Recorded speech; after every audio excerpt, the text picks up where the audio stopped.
No, we follow our normal process. We're just fully focused on our game. We also expect, that the other teams who are around will win their points. So it's for us it's just about like we want to be successful and win as many points as possible against a really strong Bournemouth side who are also in a good shape. For that, our normal processes on a game day, we will stay pretty focused. Once you would have spoken about the big favorites for promotion, the beginning of the season, Bournemouth was definitely one of the big favorites anyhow, and it's a top side. They're in really good shape. They are there with 5 league wins in a row in the last 5 league games, and they have all chances.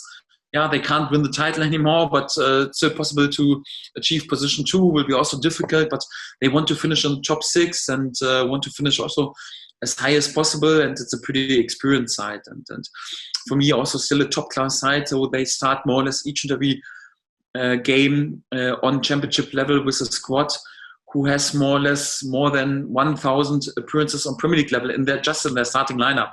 So it's a pretty experienced side and a quality side, and we need a top performance today in order to tomorrow in order to be competitive. Thank God we had a bit more time right now between the games, and it was enough time to let everything settle down. Emmy is fine also in general, so his swollen ankle is not a topic at all anymore, so he's ready to go and no new injury concerns. Everyone who was involved in the last games is also available for tomorrow. Also some good news with Michael McGovern. He's back in training since Tuesday after a long-term injury, so good news with him. Also Adam Ida yesterday, the first time back with us on the training pitch, back in team training. Yeah, of course his games will come a bit too soon for him, but also good to have him back. The only negative news is I have to confirm that the season is over for Lucas Rupp, because we have assessed this setback in his re-up, and sadly it's a re-injury of his muscle, and that means he will be out for 5 more weeks anyhow. That means the end of the season for him. So for that, some bad news with him, but we try to have him then back available for pre-season, and that he's at least we have enough time in order to have him fit then, and he can right now recover fully, and we don't have to take any risk anymore. So we will have to play without him for the whole season. Quality and character. Timo doesn't have to prove anymore. So he has played probably in the last 3 years more games than any striker in Western Europe, and he has probably scored more goals than nearly each and every striker in Western Europe. He has won the individual award for the best goal scorer on championship level 2 years ago. He has won the award for the best player on championship level 2 years ago. He has scored double figures on the Premier League level, and with all respect, I know Finland has a good squad, but he was more or less the main man anyhow to bring Finland also to big success, to bring them to the Euros with unbelievable amount of goals.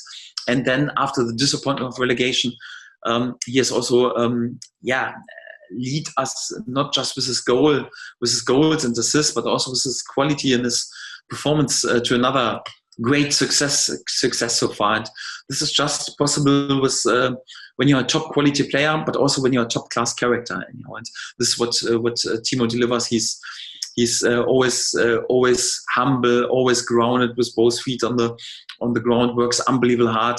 He's a great person, and then it's in football. It's the same like in life. You always get on the long term what you invest, and Timo was willing to invest a lot. Unbelievable hardworking, unbelievable disciplined, and a great guy, great personality. And I think we all should appreciate the English League, Norwich City, Finland. We all should appreciate that we have him, and long may it continue. I think we spent lots of time in the dressing room. Also was allowed to have some proper drinks for the lads, and it lasted a while till we were then willing to leave the stadium. And then I think we celebrate somewhere in the city. It was pretty long, and in the end it was also pretty tired. Can't remember each and every second of this evening if I'm honest, but what I can remember was a great night. Sadly, it can't be like this during this this pandemic. Anyhow, we have to stick to the protocol, so it's not possible to celebrate in the way we did 2 years ago. But I'm pretty sure there will be also times when we can savor and value what we have achieved even a bit more. And the biggest celebration is also inside. It's more like to feel this this success and to be proud in this moment. And I'm looking forward to have the same feeling again. And this is the most important topic then. And yeah, the celebration. Wait, I'm also old enough meanwhile, so for more players it's perhaps even a bit more tricky anyhow, because they are young lads, they want to celebrate. I'm just happy when I'm sitting on the sofa, like I mentioned, have a cup of coffee and a cake. I'm a happy man if it's like this. I don't mind if I'm honest. So you have to live in this business with speculations and rumors, and there's something in the press there. It's also like it's quite normal. Yeah, Max Owens was already sold to Barcelona. Max Owens was sold to whatever, Bayern Munich, Borussia Dortmund. He was sold to more or less each every Premier League side in the top 6. Yeah, he's with us here, and we need to lift the silverware anyhow. You know my attitude. I never ever comment any speculation or rumors about my person. So sometimes I have to do this about the players, but not ever about my person. I was always crystal clear also in my in my words about my situation, and there's nothing to add and nothing has changed, and that's it is different. And of course also disappointment is there as well, that we're not allowed to celebrate with our supporters.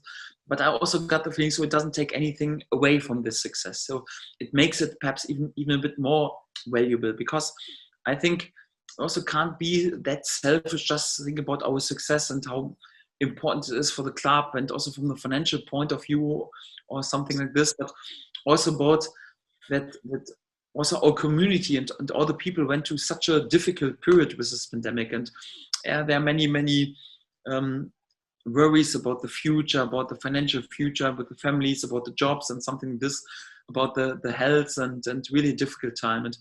And to give them also some joy with winning football games, with achieving something amazing, I think this makes this promotion perhaps even a bit more valuable. Perhaps not in the moment when you can celebrate, because the celebration is not the same without the supporters. But in general, I got the feeling perhaps this promotion would be even more valuable in comparison to other years, because it was such a strange time for all human beings. And in this moment, I think it's also yet you have to think about the responsibility to play football for the people, yeah, to represent the yellow shirt, to make them proud, to give them some distraction, also to bring joy to them in order to also help them to come through this difficult period. I'm pretty sure then they appreciate this and will help us also do some difficult periods that they will come for us, probably in some games also in the next season. But in general, I also got the feeling there will be also the moment when we can appreciate the success and we can celebrate together, perhaps not in this weeks, but perhaps in a few weeks' time when the situation is much better. I'm pretty sure then our keeper will also find a way to celebrate and to savor what we have achieved. And we'll do this, that's definitely for sure.